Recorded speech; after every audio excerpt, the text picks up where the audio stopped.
Iran supreme leader ఖమేనీకి big shock అని చెప్పాలి. ఇరాన్పై ఖమేనీ పట్టు కోల్పోతున్నారా అంటే అవునని అనిపిస్తుంది. 15 రోజులుగా ఇరాన్ అట్టుడుకుతోంది. తమకు ఖమేనీ పాలన వద్దంటూ తీవ్ర స్థాయికి చేరింది ప్రజల తిరుగుబాటు. దేశవ్యాప్తంగా ఆందోళనలు కొనసాగుతున్నాయి.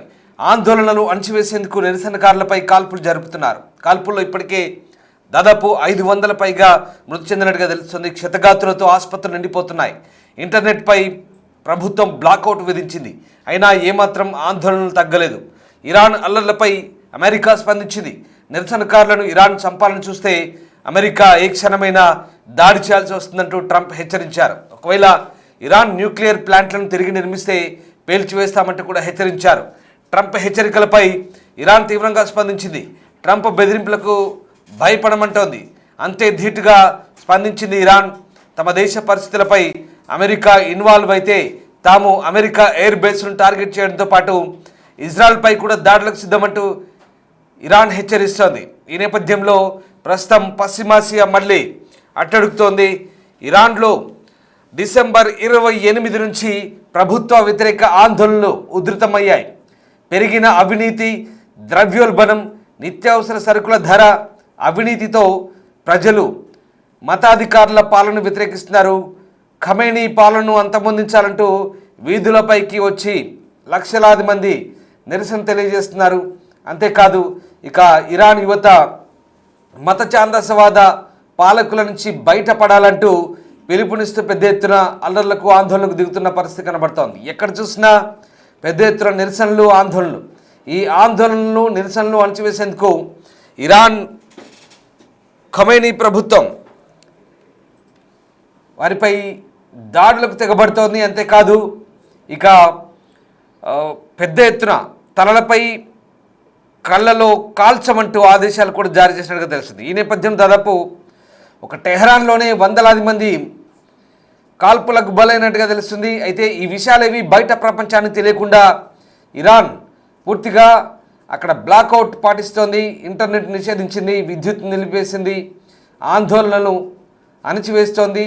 అక్కడ ఏం జరుగుతున్నా బయట ప్రపంచానికి తెలియకుండా జాగ్రత్త పడుతోంది. అయితే వందలాది మంది ఇప్పటికే మృత్యువాత పడ్డట్టు తెలుస్తోంది. ఆసుపత్రులన్నీ నిండిపోయినట్టుగా తెలుస్తుంది. ఇరాన్తో పాటు ఇరాన్లోని టెహరాన్, రాజధాని టెహరాన్తో పాటు సిరాజ్ నగరాలు ఇదే పరిస్థితి. ప్రధాన ఆసుపత్రులన్నీ కూడా పూర్తిగా నిండిపోయినట్టుగా సమాచారం.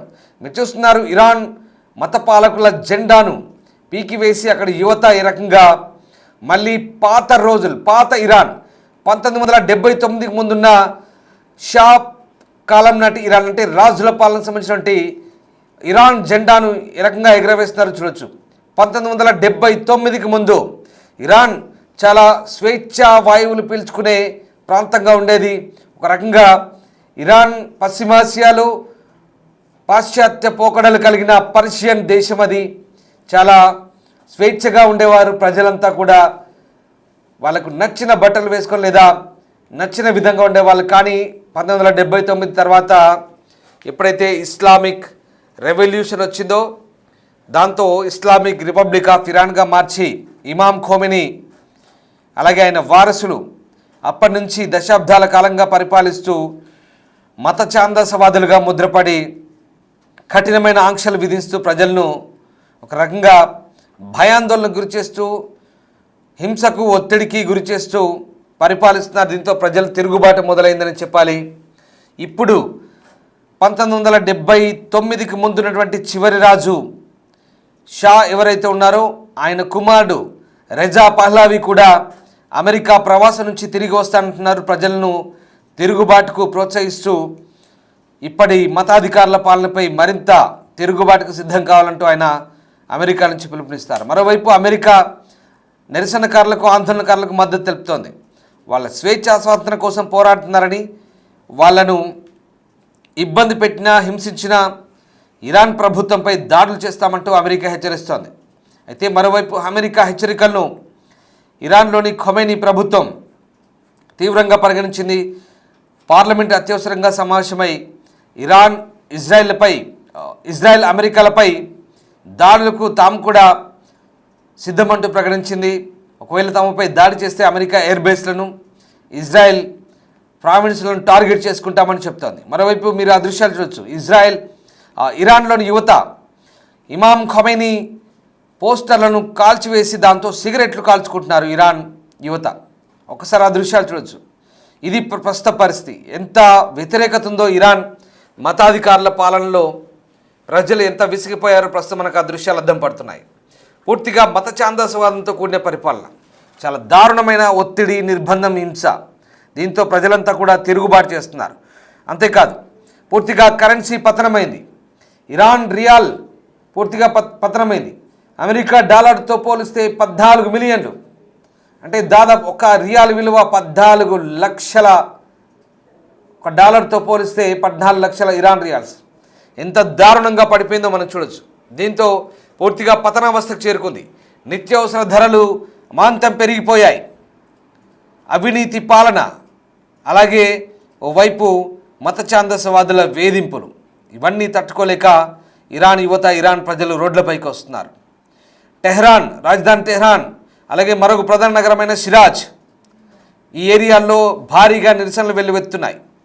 దాదాపు 59 పైగా నగరాల్లో ఇరాన్ వ్యాప్తంగా ఎక్కడికక్కడ రోడ్లపైకి జనాలు వస్తున్నారు. భారీగా గుమిగూడి నిరసన తెలుపుతున్నారు. దానికి సంబంధించిన దృశ్యాలు మనం చూస్తున్న దృశ్యాలు కేవలం కొద్ది దృశ్యాలు మాత్రమే, అంతకు మించి జరుగుతోంది. ఇవన్నీ బయట ప్రపంచాన్ని తెలియనియట్లేదు. అక్కడ ఇరాన్ ప్రభుత్వం చాలా దారుణంగా ఉంది సిచ్యువేషన్. ఇరాన్ అట్టుడికిపోతోంది, ఇరాన్ తగలబడుతోంది. ఇది నిజమే. ఎందుకంటే ఇరాన్లో పరిస్థితులు పూర్తిగా దారుణంగా తయారయ్యాయి. ఇరాన్లో ఒక రకంగా పరిస్థితులన్నీ కూడా పూర్తిగా భిన్నంగా మారిన నేపథ్యంలో ప్రస్తుతం ఇరాన్లో చాలా దారుణమైన పరిస్థితులు కొనసాగుతున్న సిచ్యువేషన్ మనకు కనబడుతూ ఉంది. ఇక దీంతో ఇరాన్ సుప్రీం లీడర్ ప్రస్తుతం పట్టు కోల్పోతున్నట్టుగా మనకు అర్థమవుతుంది. డిసెంబర్ 28 నుంచి ఈ ప్రాంతం అంతా కూడా అట్టుడుకుతున్న నేపథ్యంలో ప్రస్తుతం ఈ సిచ్యువేషన్ అంతా కూడా మనకు కళ్ళ కట్టినట్టుగా కనిపిస్తుంది. కొన్ని వీడియోలు మాత్రమే బయటకు వస్తున్నాయి. ఇక తీవ్ర సంక్షోభం ఎదుర్కొంటుంది. నిత్యావసర వస్తువుల ధరలు, ఆహార పదార్థాల ధరలు ఆకాశాన్ని అంటాయి. ద్రవ్యోల్బణం అయితే 50% పెరిగింది.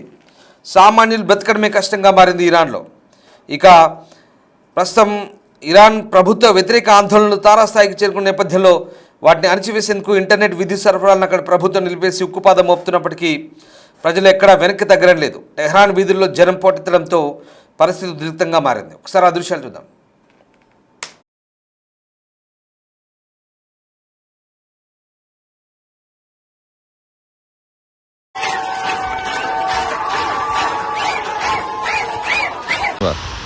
از اون ور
టెహ్రాన్కే పరిమితం కాలేదు. రష్ట్, తబ్రీజ్, షిరాజ్, టెహ్రాన్ ఇలా అనేక ప్రధాన నగరాల్లో ఇరాన్ అంతా కూడా అట్టుడికిపోతుంది. అయితే ఇవన్నీ కూడా దేవునికి వ్యతిరేక ఆందోళనలు. వాళ్ళందరికీ ఉరిశిక్షలు వేస్తామంటూ అక్కడ అటార్నీ చెప్తున్నాడు. చూడండి వీళ్ళ మత ఛాందసవాద స్టేట్మెంట్లు. ఇది 2026 ఇంకా ఇలాంటి మత ఛాందసవాద వ్యాఖ్యలతో పిచ్చి ప్రేలాపనలతో దేశాలను పరిపాలిస్తామంటే ప్రజలు చూస్తూ ఊరుకోరు. ఆ నిర్బంధాన్ని ఎవడు సహించడు. కాలం మారుతోంది. ఒకప్పటి మత ఛాందసవాద పరిస్థితులను ఇవాళ తాలిబన్లే పూర్తిగా మారిపోయారు. ఇరాన్ పాలకులకు ఏం రోగం వచ్చిందో అర్థం కాని పరిస్థితి.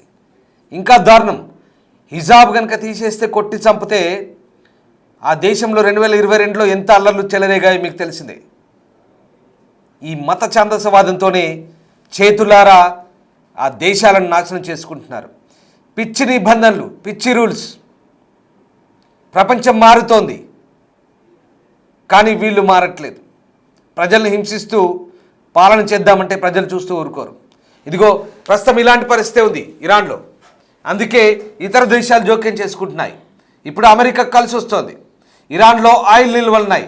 ఇరాన్ ఆయిల్ నిల్వలు ఉన్నాయి కాబట్టి ఇరాన్ను కట్టడి చేస్తే ఖచ్చితంగా దారికి వస్తారంటూ అమెరికా తన సొంత ప్రయోజనాలు కూడా ఆలోచించుకుంటుంది. ఇక్కడే ఇతర దేశాలకు అవకాశం ఇచ్చినట్టు అవుతుంది. కొంతమంది ఇదిగో కేవలం ఇక్కడితో ఆగట్లేదు. ఇరాన్ ఇస్లామిక్ బ్రదర్హుడ్ పేరుతో హెజ్బుల్లాను, అలాగే సిరియాలో అటు హెజ్బుల్లాను, ఇటు హమాస్ను, వీలైతే పాకిస్తాన్ను భారత్కు వ్యతిరేకంగా ఇస్లామిక్ బ్రదర్హుడ్ పేరుతో వీళ్ళంతా కూడా ప్రేరేపిస్తున్నారు, పెంచి ప్రోత్సహిస్తున్నారు. టర్కీ వీళ్ళు కలిసి పిచ్చి ప్రేలాపనలు. ఈ మత ఛాందసవాదంతోనే పూర్తిగా దేశాలన్నీ నాశనం చేసుకుంటున్నారు. ఇవాళ పశ్చిమాసియా అంతా కూడా పూర్తిగా అట్టడుగుతుంది. మీరు సౌదీ తీసుకోండి, దుబాయ్ తీసుకోండి, అభివృద్ధి వైపు పయనిస్తున్నారు. అలాగని వాళ్ళ నిబంధనలు వాళ్ళకు ఉన్నాయి. చాలా పకడ్బందీగా పరిపాలించుకుంటున్నారు, స్వేచ్ఛ వాణిజ్యం చేసుకుంటున్నారు, స్వతంత్రంగా ఉంటున్నారు, చాలా డిసిప్లిన్గా ఉంటున్నారు. కానీ వీళ్ళ దగ్గర ఉన్న పిచ్చి నిబంధనలు అక్కడ లేవు. చాలా దారుణంగా వ్యవహరిస్తున్నారు. అందుకే ఏ దేశమైనా పిల్లిని కూడా గదిలో బంధిస్తే పులవుతుందంటారు. అదే జరుగుతోంది ఇరాన్లో. పూర్తిగా అక్కడి ప్రజలు తిరగబడుతున్నారు. ఖొమైనీ వారసుల పాలనకు వ్యతిరేకంగా 79లో ఎప్పుడైతే ఇస్లామిక్ రెవల్యూషన్ స్టార్ట్ అయిందో అప్పటి నుంచి వీళ్ళ అరాచకాలకు, వీళ్ళ అనుచరుల పరిపాలకుల దౌర్జన్యాలకు అంతే లేకుండా పోయింది. దీంతో ప్రజలు తిరగబడుతున్నారు. ఇప్పుడు 79 ముందు ఉన్నటువంటి షా కాలం ఏదైతే ఉందో, రాజుల కాలాన్ని తిరిగి తీసుకురావాలనుకుంటారు. అప్పటి ఏదైతే ప్రభుత్వాలు ఉన్నాయో ఆ కాలాన్ని మళ్ళీ తిరిగి తీసుకురావాలంటే ఇప్పుడు కోరుతున్నారు. అందుకే రజా పహ్లావి తాను మళ్ళీ తిరిగి వస్తానంటూ అమెరికా నుంచి స్టేట్మెంట్లు ఇస్తున్నాడు. ఇది ప్రస్తుతం ఇరాన్లో ఉన్న పరిస్థితి. అయితే మరోవైపు మేకపోతు గాంభీర్యాన్ని ప్రదర్శిస్తుంది ఇరాన్. అమెరికా కనుక దాడి చేస్తే అమెరికా బేస్లను టార్గెట్ చేస్తాం, ఇజ్రాయెల్ టార్గెట్ చేస్తామంటోంది. కానీ అక్కడ ప్రజల మద్దతే లేదు. అది మాత్రం గమనించారు. చూడండి ఎంత దారుణంగా ఉందో. విద్యుత్ నిలిపేశారు, ఇంటర్నెట్ నిలిపేశారు, పూర్తిగా అంధకారంలో మగ్గుతోంది, అట్టడుగుతోంది. అయినప్పటికీ కూడా ప్రజలు ఎక్కడ ప్రస్తుతం తగ్గట్లేదనే మనకు అర్థమవుతుంది. ఈ రకంగా 2022 నాటి మహాసామిని ఉద్యమం తర్వాత మళ్ళీ దేశంలో అతిపెద్ద ఆందోళన ఇవనే చెప్పవచ్చు. సో ఆ రకంగా ప్రస్తుతం చేజారిపోతుంది. కానీ ఇప్పుడు ఎంతున్న తాజా సమాచారం ప్రకారం ఇక ఇరాన్పై దాడికి యుఎస్ సిద్ధమవుతున్నట్టుగా తెలుస్తుంది. అమెరికా జోక్య నేపథ్యంలో మరోవైపు ఇజ్రాయెల్ కూడా అలర్ట్ అయింది. ప్రభుత్వానికి వ్యతిరేకంగా ఇరాన్లో నిరసనలు తీవ్రమవుతున్న వేళ ఇప్పుడిక ఆ దేశ రాజధాని తెహ్రాన్తో పాటు దేశవ్యాప్తంగా సుప్రీం లీడర్ అయతుల్లా అలీ ఖొమైనీకి వ్యతిరేకంగా ప్రజలు చేస్తున్న నిరసనలకు మద్దతుగా అమెరికా అధ్యక్షుడు ట్రంప్ ఇప్పుడు ఇక రంగంలోకి దిగే అవకాశం కనిపిస్తుంది. ప్రస్తుతం ఇరాన్పై దాడి చేసి ఇరాన్ పాలకులను గద్దెదించే అవకాశమే కనిపిస్తుంది. మొత్తం మీద ఏదేమైనా ప్రస్తుతం ఇరాన్లో పరిస్థితి అస్సలు బాగాలేదు. అక్కడ ఉన్నటువంటి వివిధ దేశాల ప్రజలు కూడా తిరిగి వచ్చేందుకు అక్కడ ఉన్నటువంటి ఇతర దేశాల రాయబార కార్యాలయం నుంచి కూడా ఇప్పటికే హెచ్చరికలు జారీ అవుతున్నట్టుగా తెలుస్తోంది. మొత్తం మీద ఇరాన్ పార్లమెంట్ హై అలర్ట్ అయి ఇటు ట్రంప్పై ఏదో తాము కూడా దాడులు చేస్తామంటూ స్టేట్మెంట్లు ఇచ్చినప్పటికీ ప్రస్తుతం అయితే సిచ్యువేషన్ అట్లా లేదని కనిపిస్తుంది మనకు. సో మొత్తం మీద సిచ్యువేషన్ చేయి దాటిపోతుంది. పూర్తిగా తమ వైపు దృష్టి పెట్టిన మాపి మీది మీరు చూసుకోండి అంటూ ట్రంప్కు ఇరాన్ హెచ్చరిస్తున్నప్పటికీ కూడా ఎక్కడా ట్రంప్ తగ్గినట్టు కనిపించట్లేదు. సో మొత్తం మీద ప్రస్తుతానికైతే ఆ దేశం పట్టు తప్పిపోతుంది. ఇక ఈ దృశ్యాలు ప్రస్తుతం మనకు ప్రత్యక్ష ఉదాహరణగా కనిపిస్తున్నాయి. సో ఓవరాల్గా పరిస్థితి చేయి దాటిపోతుంది. ఒకప్పటి ఇరాన్లా ఇప్పుడు లేదు. ఇరాన్లో ప్రజలు పూర్తిగా మారాలనుకుంటున్నారు, నిర్బంధం నుంచి బయటపడాలనుకుంటున్నారు, మత ఛాందసవాద పాలన నుంచి స్వేచ్ఛ వాయువులు కోరుకుంటున్నారు. సో ఇప్పుడున్న కాలానుగుణంగా పరిస్థితులకు అనుగుణంగా ఇరాన్ ప్రజలు స్వేచ్ఛగా మారాలనుకుంటున్నారు, మార్పు కోరుతున్నారు. అందుకే వీధుల్లోకి వస్తున్నారు. చూడాలి మరి ఎలాంటి పరిస్థితులు దారితీస్తాయి. అమెరికా జోక్యం చేసుకొని అయతుల్లా అలీ ఖొమైనీని గద్దె దించి ఇతర పాలకులను ఆ గద్దెపై కూర్చోబెడతారా? ఇరాన్ పాలకులకు పరాభవం తప్పదా? ఏం జరగబోతోంది? ముందు కాలమే నిర్ణయించబోతోంది.